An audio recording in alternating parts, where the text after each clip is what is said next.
AKA the Black Visual Queen. Thank y'all for being here in person and live on this stream, or if you're watching later. Thank you so much. Again, I'm Karen, AKA the Black Visual Queen. I am a photo director who's worked in kind of all the gamuts of editorial, tech, or entertainment. And over the years have seen so many portfolios and so many photographers always coming to me, asking the same questions like, how do I get hired? How do I break into this field? So for me, my passion of helping and wanting to mentor young photographers and learn from my mistakes of going up in this career, I wrote The Photo Hustle because I kind of background on me. I went to school to be a photographer. I found out quickly I'm not meant to be the photographer, but when I fell into the photo art direction of it and creating the work with the photographer, with an art team, that was like an epiphany of me and my passion. And then understanding the business side, which I feel like is not really taught in schools that well. For me, they were like, okay, you have your portfolio and like go and take a workshop on how to, create a business. And it was more of like, go in and be a wedding photographer or a photo assistant, not really guiding on how, if you want to be shooting for the top brands or the top publications, how do you do that? How do you create a portfolio? And being on the other side, seeing how decisions are being made, looking at like hundreds of portfolios, wanting to, disperse the knowledge. Like there's no big secret, this can be a very competitive, field. But again, at the same time, what I am going to say in this kind of presentation, and that's in my book, these are just basic fundamentals that you can apply to any type of genre, any type of like service. Like if not just photography, but if like, hey, you want to be a photo art director or you want to be the best, plumber, you can apply these kind of basic fundamentals on how to first understand why you do what you do, then figure out where you want to be doing it, and then how are you presenting yourself to get those jobs. So welcome. I don't want this to feel like a one-sided kind of presentation or conversation. If you have questions online or in person during this presentation, please feel free to ask. But I'm just going to kind of jump in and kind of, say like, for me, like photography careers don't stall because you're not talented enough. They stall because you're not understanding the business side and how it runs, and it runs on trust and clarity. And that's just something that it's not until you get into it that you start understanding when you're starting to get more gigs and gigs, but then the information is not dispersed. But today I want to show you how the hiring side actually works from my side and my point of view. Again, I'm Karen, AKA the Black Visual Queen. And, for me, when I started out in this kind of business, it was just kind of like everyone was kind of out for themselves. And I really didn't had a mentor to kind of like pull me up by my, bootstraps and like lead me. I kind of had to, take a step, fail, learn from it, and just continue the process and over again. For me, I'm not here as a guru. I always tell photographers, always, when you're networking, meet with as many people as possible, because, it's always nice to hear from all different perspectives. I'm just coming from a place where I've reviewed a lot of portfolios, talked to a lot of photographers, hired for all different types of occasions, from portraits to events, and just understanding the patterns that keep showing up over and over again that I feel like, that are failing photographers, but no one is saying it out loud. And I always say to photographers when they come, they're like, Karen, okay, I want to shoot, for these big brands. And I always say, There is no magic formula. People are like, just tell me A plus B equals C. It doesn't. There's photographers I've known who've worked for over 20 years and then they break through. And there's some photographers who come right out of school, they get that big assignment, and then they're off and running. Everyone's career is unique. And I always say to photographers, understand that you're meant on a path you're meant to be on, and to not try to compare one's photographer journey to another's, because you just don't know how they, their trials and tribulations on how to get there. People think there's these hidden secret list or hidden connections, and there's really not. It's just a decision-making process. And once you understand how decisions are being made on our side, that's what we're going to get into today. I always say, okay, you get the clarity and you understand how to position yourself to get into those rooms. So for the people here and online, I want to ask a question, real quick, kind of show of hands, who feels like their work is good, but your opportunities are inconsistent. That's good, because that means you don't have a talent problem, you have a positioning problem, and that's fixable.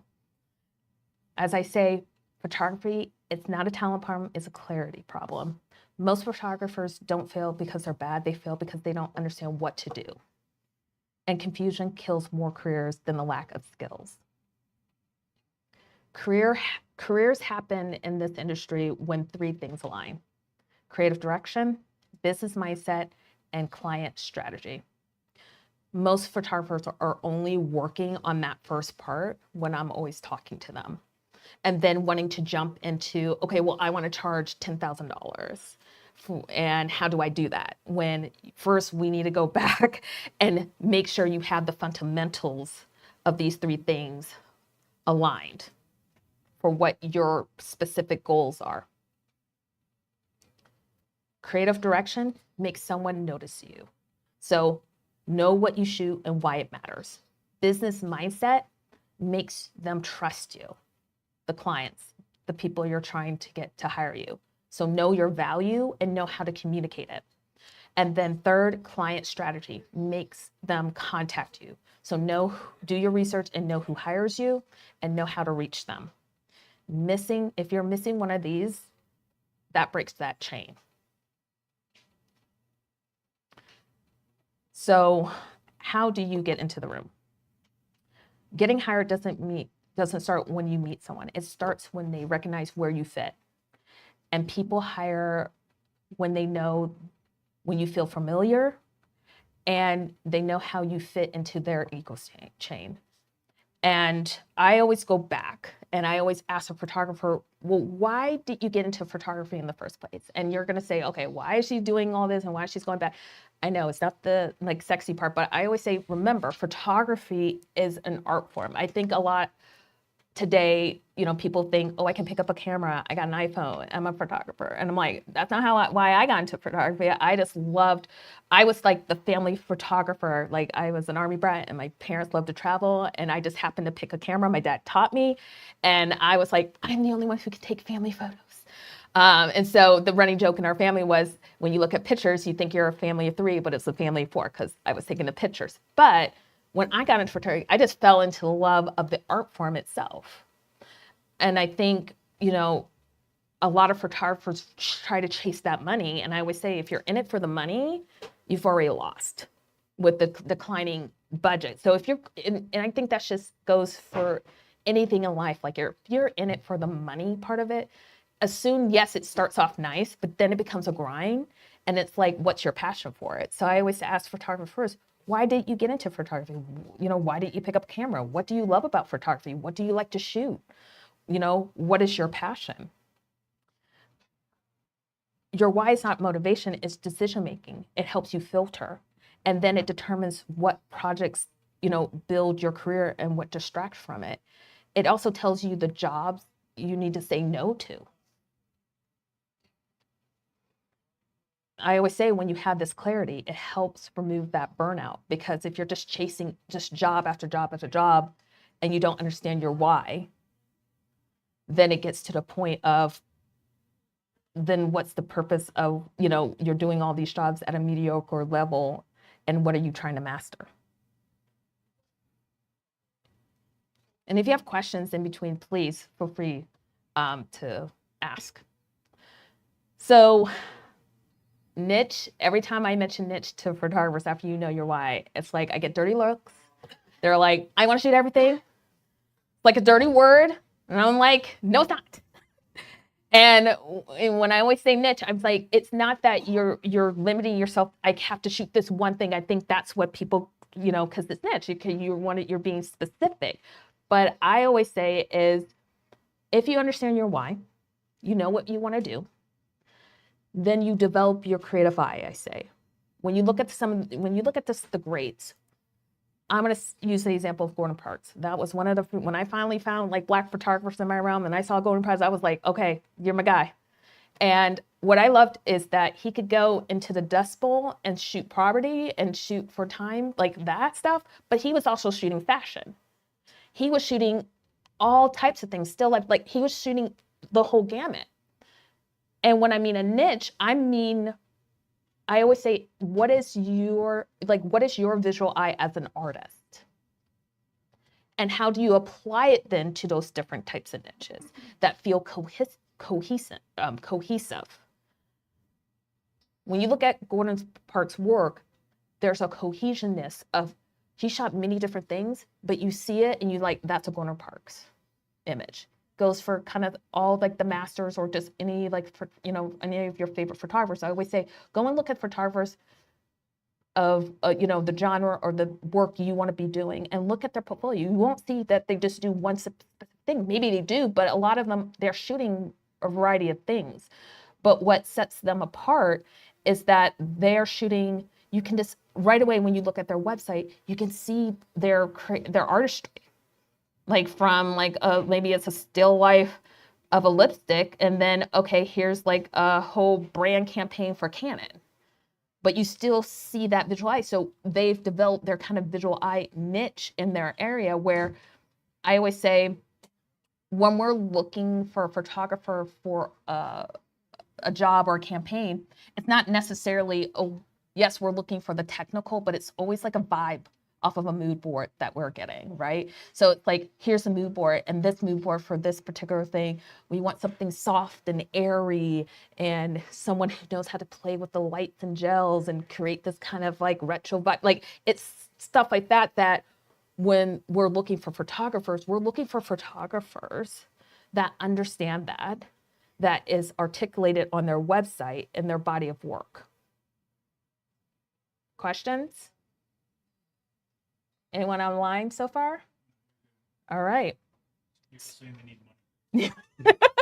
I'm getting to that, but I always say that's the thing. People want to rush to the money, but how you charging $10,000 when you haven't even gotten to a website yet, if you don't know who you are as an artist, what you do, and what your visual eye is?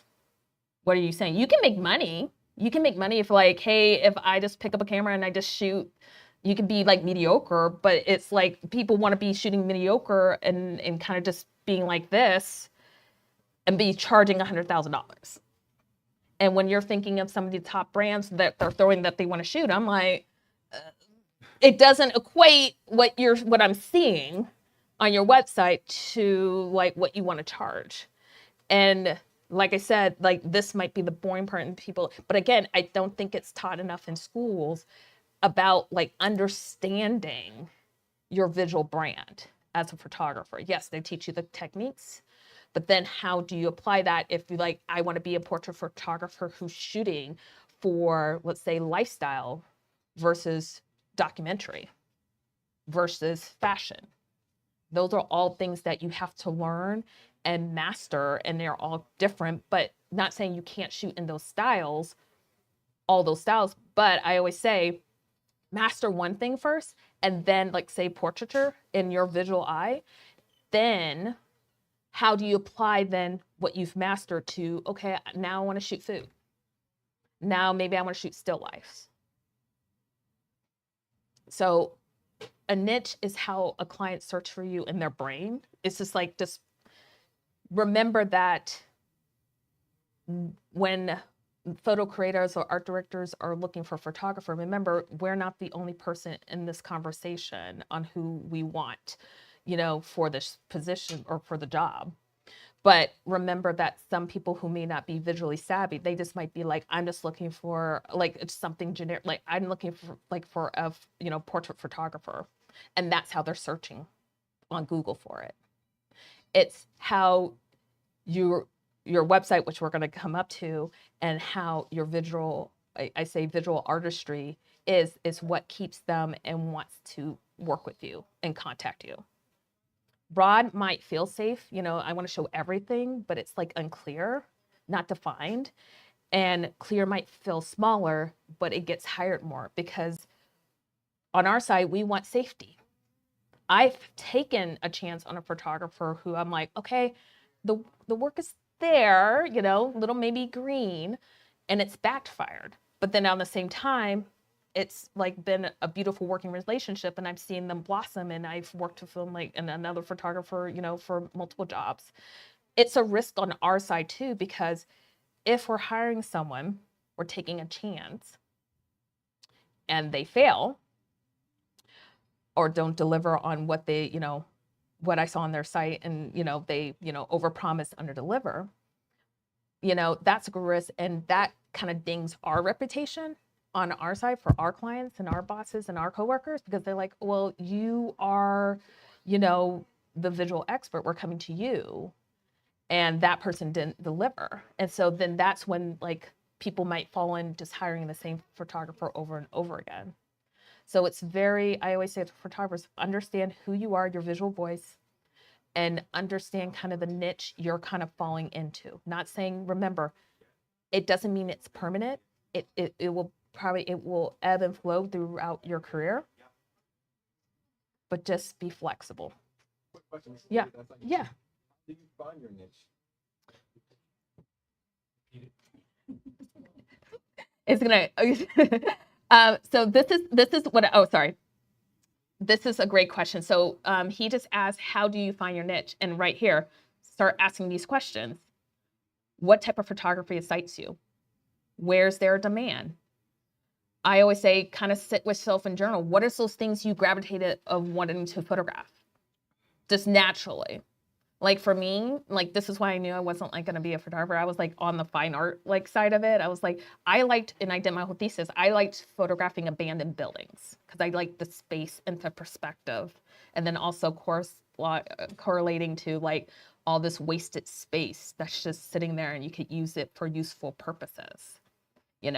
Some people, you'll naturally gravitate, like there's people who are like, I love food, and they just gravitate and boom.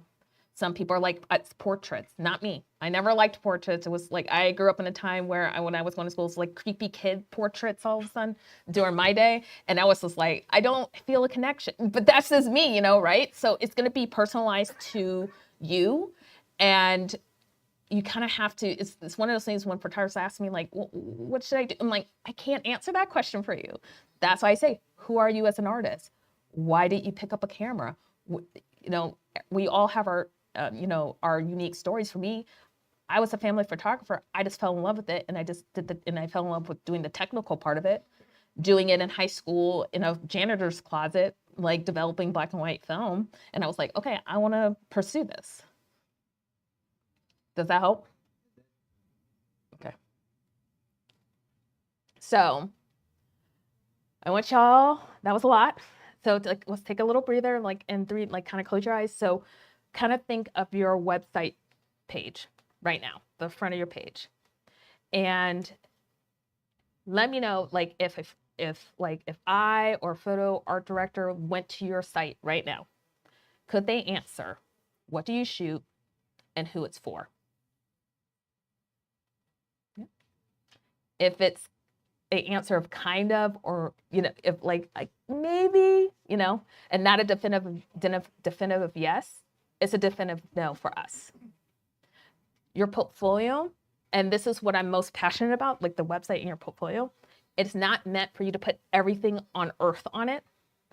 It is a sales page. It's a sales argument of why we should hire you for the job. I just want to reiterate, like I had this question, someone on my LinkedIn asked, like, what is better, like a website or your socials? I say a website because that is going to travel the furthest around in, the circles. When I'm pitching photographers, the first thing I do is like, here's the photographers. I might make a visual mood board, but I'm always linking out the website that everyone on the creative team or maybe non-creative person is going to first. So I always say, this is why I emphasize, once you know your why, understand, because another thing to know your why and know your niche, then you understand then, okay, who are these companies and brands or what you want to ultimately be doing? And understanding and doing your visual research of like what they would be looking for, because then when it comes to your website, you're going to know how to position yourself and know what to put on that website to sell yourself. Question. I have a question. So I predominantly do lifestyle Mhm. photography, but I do a lot of family photography, Mhm. babies, all that stuff. But I also do in-office headshots. Mhm. And I've struggled. I actually worked with someone who was like a coach or whatever for photographers. Mhm. If I should have two separate sites for that Mhm. completely. I use mostly natural light. I do Mhm. have setups with Yeah. lights and backdrops and stuff, but I try to mix them both on the website, and I don't know if that ends up being confusing and will inhibit businesses if I say, oh, I do headshots in offices from coming to me for that when they see kids and stuff on like the main page. Okay. So the question kind of just in general is like, should she have two separate websites if she's shooting like portraits for one, but then doing kind of family photography and lifestyle on another? It depends. And this is why you have to understand your clients. I always say, and I'm not saying, again, I did not make the rules, but again, usually if you're going for those top tier brands or publications, separate it. Like if you're like the the most like recurring case I always see is wedding photographers, and I always say separate. Have your brand editorial work or lifestyle work separate from the wedding site, because we're just not interested usually like on that stuff, because again, when we're presenting it, that's what people are going to want to see. Versus like your wedding, or like if it's just kind of more, I would say kind of service-based photography. But again, it depends. Again, I always say, don't take my truth as gospel. I'm coming from just my experience, so every photo editor and director may have something different. But I would suggest separating that out. Yeah, because it does. And again, this comes down, that's why understanding what is your goals for ultimately, what do you want to be shooting the most? So I would have like a website, if that's what you mainly want to shoot, because I always say on your website, you want to be having you want to basically curate your portfolio to all the work you want to be getting more work of, basically. So if it's more headshots, when I go in there, I should understand you shoot headshots and understand the style you do it, because a trap people fall into is like, I want to be a generalist because I want to shoot everything, and it's like, you're not meant to shoot everything. You're not. You want to put yourself in a position where, okay, if I'm coming to you in a headshot and let's say your style and niche is like, I want to do modern fine art painting style headshot. You shouldn't want clients coming to you to be like, okay, I just want on a plain a white wall and that's it. No, you want clients that understand what you do. And yes, you're going to make a little adjustments here and there, obviously, but you shouldn't be changing who you are as an artist unless you're getting paid $1 quadrillion. I mean, honestly, like if someone comes in like, okay, yeah, okay, that pays the mortgage or something like that, but you shouldn't be having to change who you are, like, what you do as a photographer. And that's why I always hearken, and I know I've repeated myself many times, of like who you are as a visual artist. People are coming to you to paint, for your expertise, and you shouldn't be like, oh, you're going to throw that out the window and I'm going to shoot black and white. You know what I mean? For that. Sorry, that was quick. Yeah, in my business, you have to shoot video and still photography. There's no way you get hired and they just want you to take still pictures. That's a given now that you have to shoot a video spot. So how do you do that in a website? So the question kind of comment was like, he has to shoot like in the photography kind of, you have to now shoot video or know how to shoot video, and you won't get hired. I say yes and no to that. I always say to photographers, yes, it's a good skill to have if you know to shoot video, and again, and I'm not trying to simplify it of like a 2-for-1 kind of thing, but at the same time, I always say it's like, if you're going to go in the realm of video and shoot video, make sure you have the skills, just like the skills of photography, because it's not something you just pick up a camera and I'm shooting video. You still have to have that technical know-how and a vision and know, that language. I don't believe you have to, and again, this is me, you don't have to, as a photographer, be able to do video. You can, like, maybe you partner up with someone and like you work with shoots together if they need video. But I always say, again, it's always a good skill if you're passionate about it. I wouldn't just haphazardly just like, well, everyone's shooting video now. Because again, when people are looking for someone to do video, we're still looking at a portfolio. We're still looking at a reel. Go ahead. But the reality is, like, the jobs I get, they're very expensive clothes. Mm-hmm. You only got a certain amount of time to use them. They're not going to go and pay for another day in a studio to get a video person in there. While the clothes are on the girl, they want video of that too, and they want a good video of it. So how do you make that presentation on a website? I guess, I mean, it'd be the same thing. It's like, if you know you need to do video, the same thing on the website. You position yourself. I always say, look at other photographers doing both photo and motion and seeing how they're putting together. And again, even with video, you're putting the videos of like, this is what I do, visually, artistically, that's my style. And here's the type of videos I want to be doing. And this, when you hire me, this is like what you're getting, right? Instead of like just someone to be like, just shoot this plain person on a white wall or something like that. And it's like, no. If you're hiring me to do motion video, this is the quality. So therefore, this is why it backs up this budget. Yep. Someone on the line's asking, they get a lot of people to see their social media, but they don't think many people visit their website. How do you actually get traffic to your website? I am not the expert of like SEO or stuff like that, but there's other places that are. But I say for the website, just again, put it on your socials. When people are asking about what you do, you put that out. I also, when you're networking, direct people directly to your website first. I mean, again, you can't help the kind of like what's happening now. Because for me, how it works is, I will like look at the website first, and then I'll go to your social. Some people are opposite. People go to social, like usually Insta, see, your work, and then go to your website off of that, if you have one. It's just kind of like, it's hard to drive. I mean, other than if you're just like actively just trying to be like, hey, go to the website, first, and then have a good, strong SEO onto that. It's kind of hard to, change human nature of that person. Go ahead. How do you find your photographers? She asked, how do I find photographers? Everyone is different. You'll be surprised, like, different ways. For me, I will always kind of like wherever I work, I always like will be like, there's usually a list of photographers people I've worked with, and I'll look at that. From prior work or prior jobs or this meeting people, I have my own kind of like Rolodex and stuff like that. If I'm looking for someone specific, I might go and, start searching online, get in the rabbit hole of Pinterest or something like that. Always asking, like my like secret face group of other photo creatives and stuff, and be like, hey, do you have recommendations, referrals from people? Like, hey, have you worked with any photographers who are good for this job? And that's X, Y, and Z. But a lot of people, I always say, how they will find photographers first is through referrals. Any other questions before we move over? Yes, for like when you search websites, does it have to be like extravagant? But I know good work, but like say if photographer uses Wix or WordPress, what kind of will you accept?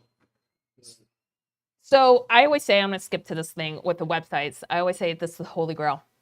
It doesn't matter what it could be. I've worked with a photographer in San Francisco who has a Tumblr page for a website. It is the most simplest thing in the world. It's like, hey, I'm a photographer here. Here's my phone number. Here's my email. And it's just a straight stroll. That's all it is. And then there's photographers who want to do these bells. Well, and then there's these photographers who want to do these bells and whistles, which I always say, be careful, because at the end of the day, when we go to your website, and I always say with the best practices, you want to make it as simple as possible to navigate. I needed to understand what you do in 2 seconds in that. And that's why I always recommend to photographers having some type of like home page. Sorry, words are forgetting me. What it would be, an overview to see real quickly what you do, and then I can go into like the separate galleries.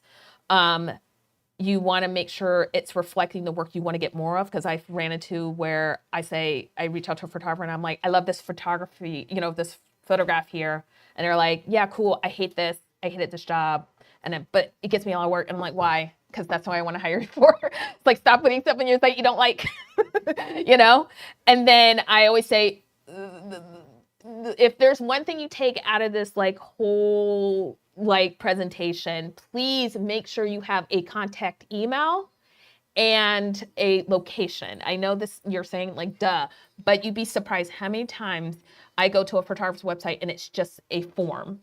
We do not have time to fill out a form. We just want to copy and paste, because sometimes and with the email, don't make it cutesy of like, I'm going to write out the word. Like, no, I want to be able to copy and paste it and email you right away. Some people like to text, some people like to call. That's why I say have a phone number. And I know that for females, sometimes I can get weird because it's like, creepy weirdness of guys maybe calling you or something like that. You can always get like a business phone or something like that. But email, phone, and then a form. And I need to know where you're located. And I say this because we all like to work worldwide, but for budgeting, we need to know where you're local to. Not saying you won't get flown out to jobs or anything like that, but we just need to know where you are locally. And another thing is like with the location, if you're saying you're local, let's say New York, LA, when you're saying that, if I'm located in New York, but I can work LA as well locally, I'm not thinking about putting in travel expenses. Other than like if you're driving to the shoot back and forth like something, but not like not your flight or not your room and board, or you like food outside of that. And it's not saying that people won't pay for that, but that's what we're thinking when you're saying you're local to, because there's people like, I'm local to LA and Idaho and Mexico. And I'm like, okay. And then I'll say, okay, we have a job in Mexico. And then they'll want to invoice or they'll send me an estimate and they'll be like, okay, but here's for travel. I'm like, oh, wait, you said you were local. We weren't planning on that. But again, doesn't mean that it won't get, like, people won't pay for that. But understand that when you're putting that on there, that's what we're thinking on our side. Any other questions before we move on? Okay. Like I said, your website is going to be your most important asset. And it does not matter if it's Squarespace or Wix or whatever, the Tumblr or something. It just needs to show your best work, curate it to, and importantly, curate it to the clients you want to be getting. So if, like, for example, if you want to shoot for a shoe company, if I'm like the creative director and say the photo director is like, here's some options, and I go to your website, I do not see shoes. Why am I hiring you? Or you want to shoot food or whatever you want, you're sending it to, and you're like, the person on the other side is like, okay, say it's like, let's say it's like a fashion magazine and you're sending me your work. Okay, this is how you can make the workaround. I'm a documentary like photographer, right? Blah, blah, blah. And I'm sending it to Vogue. But like, I'm like, okay, well, okay, we're high glossy fashion. How, and you, when you're sending it to me, and we're going to get into pitching, you're sending it to me. But in your pitch, you're like, oh, but I documented maybe, this kind of this fashion company who is doing, nonprofit work, blah, blah, blah, blah, blah. And this is how it connects to a story you did like 2 years ago. I saw, blah, blah. See, you're connecting the dots for me to make it easy for me to understand why you would be pitching to me.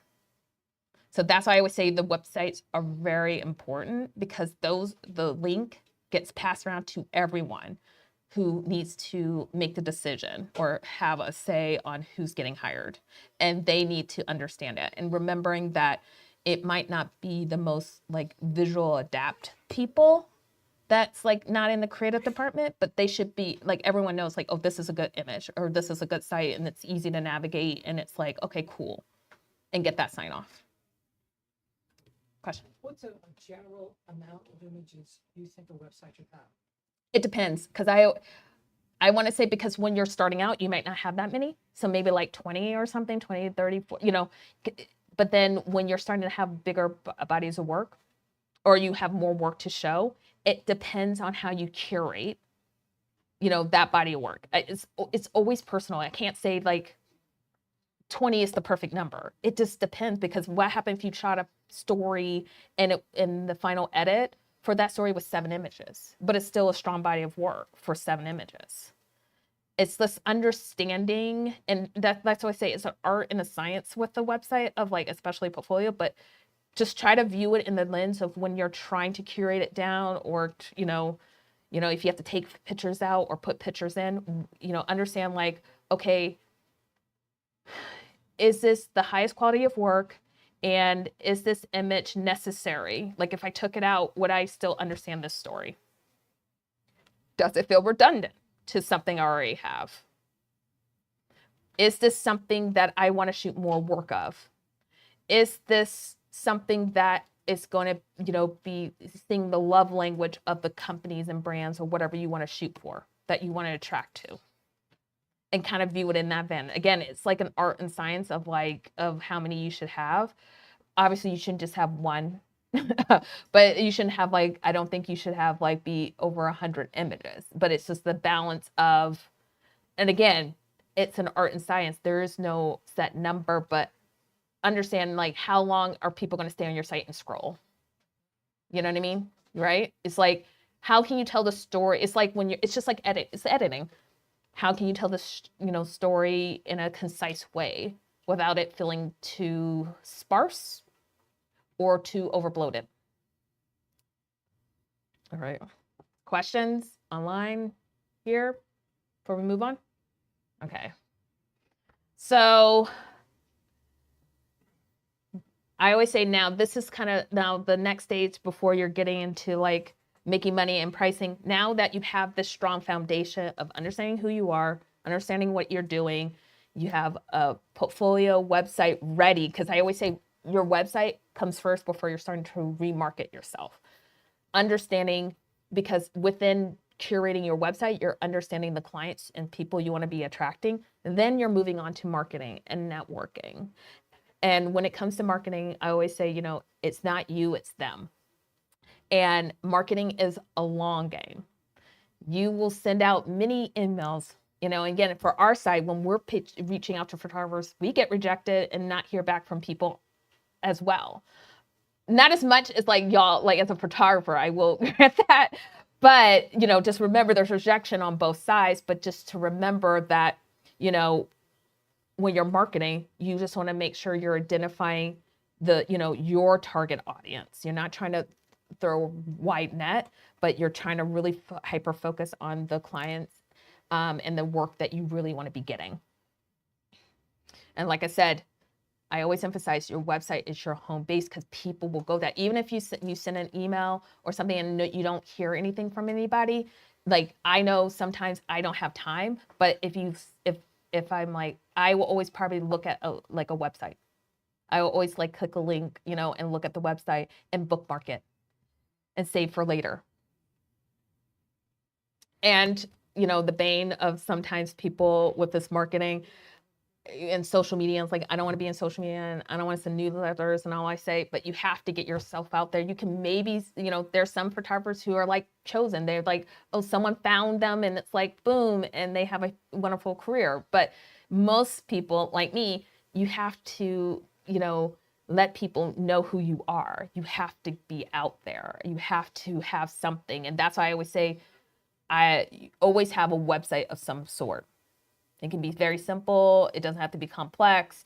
A lot of people get hung up of I need to be on this platform. No, just pick the platform for work for you. So I always say photographers, usually Instagram, that's kind of the one you want to be on. But then I always say, don't, forget about Pinterest, because that's another place, even though some people are now falling out of love with that. But that's another place for inspiration, or I found photographers through that, because I'll research something and then I say, go through the rabbit hole of who is this photographer, or where I'm trying to find the credit to that photograph, and then it end up on the photographer's website. But I always say, just pick the platform you're most comfortable with, where you can be consistent with, like the most, and you don't have to be everywhere. Question?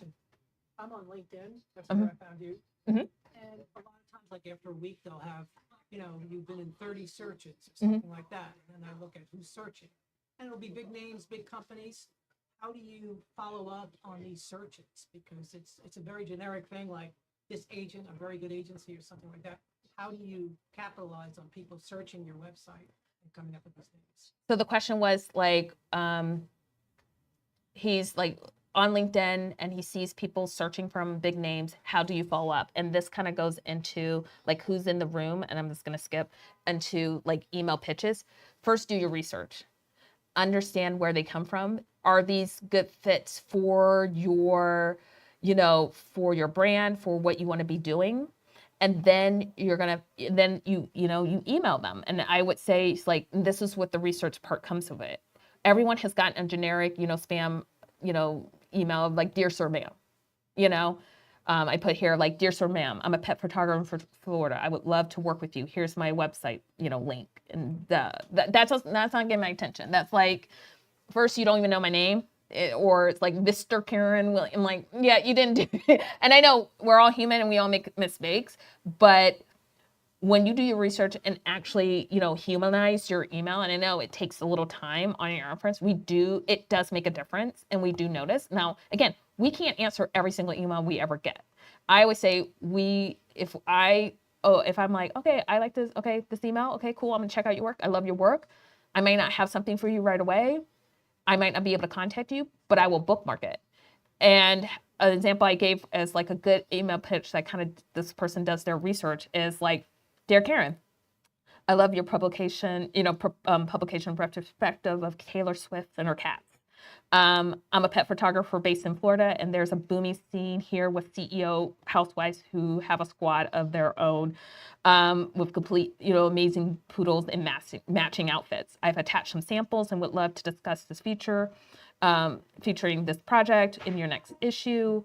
Or on your website. Let me know when there's a quick time to set up a 15-minute chat. You see, this photographer has made it easy to connect the dots.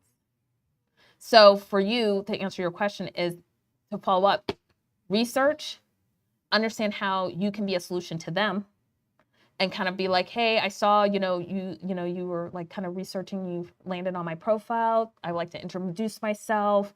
I do this, and I saw that your company did this campaign here that's similar to what I've done here. Take a look and would love to set up a quick chat. And again, you may get a reply and you may not. But a lot of people who are like, sometimes there's a lot of people who are just voyagers or just want to see. They're just looking. They're not necessarily ready to engage, but they're like, okay, you got it on our radar, and maybe they're not ready to do the reach out yet. Because I think a lot of photographers understand on our side, there's a lot more you versus jobs. And so therefore, sometimes we will not engage, maybe we'll say hi, maybe we'll like set up a time to meet, but a lot of photographers sometimes can be aggressive and be like, give me a job, give me a job, give me a job. But we don't have a job for you to, to give, necessarily. And to understand that it's not that easy where, okay, here we have this job, there's other decision makers in this room. There's other people, that we have to consider before we're finalizing on the person that we're going to hire. Does that help? Okay. So kind of like just like a takeaway is like, does your portfolio look like, already look like what you want to, already work like, that you want to be shooting for your dream client, or speaking the love language of, your dream client. So if I'm an ice cream company and I'm looking for a food photographer, I want to make sure I'm seeing, a dessert portfolio, and especially ice cream, because I can't emphasize enough. People just want to see social proof. They want to see if you can deliver and be consistent, and you've been consistent over time. That's one and again, the website's just one part of it. That's what gets you into the room.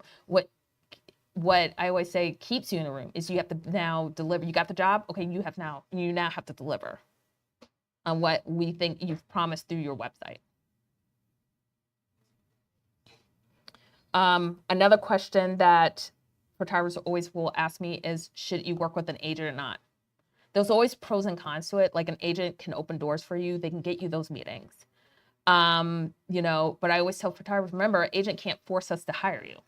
They can get you, like, you basically, you like, there's a line and you can get a shortcut and get ahead of the line and you're indirect, but they're like, again, they're also emailing and getting rejections or not getting the meetings as well. So just keep that in mind. And then, you know, remember, if you get an agent, you know, usually I always advise photographers, like, remember, you know, when you're working with an agent, it's a two-way relationship, making sure you're interviewing them as they're interviewing you, kind of thing. And are they a good agent? And like, are they getting their client rosters jobs? Remember, they're going to take a commission. So are you making enough to make an agent worth it? I always say I've worked with photographers with no agent and with an agent. So it does not matter. You do not have to have an agent. Maybe some of these higher commercial jobs, because they're working with like third, you know, with production companies, maybe something like that. But again, that's if that's the path you've gone to, those are the clients you are wanting to work with. Okay. Questions? Anything? Just looking real quick. Yeah, I just think you're gonna answer a bunch of questions as you go through it. Okay. Yeah, and so like, you know, coming to the end of this kind of little talk is, I would say, you know, what to focus on now, because this has been just a lot of information thrown onto you. But I always say it's just like, you know, you don't have to go 0 to 60. You can take it like step by step, and like, just like even in just a takeaway from this talk, just go to your website and, you know, clarify your homepage, your overview, you know, remove, like, if you feel like is this, you know, maybe do a re-edit or really look at your curation of your images and seeing, is it matching the work you want to be getting. Research one dream client and send out one thoughtful, you know, pitch this week. You know, the stuff that didn't teach you, like in the book, that I just didn't have time to really cover, or, you know, I break a little down with like experts in the book, you know, estimates and contracts, red flags that you should be looking out for the client side, and as a photographer, the blacklist, photo production, and then industry changes on how to adapt. And kind of want to close with this, you know, that, you know, make your work undeniable and your value understandable. Thank you so much.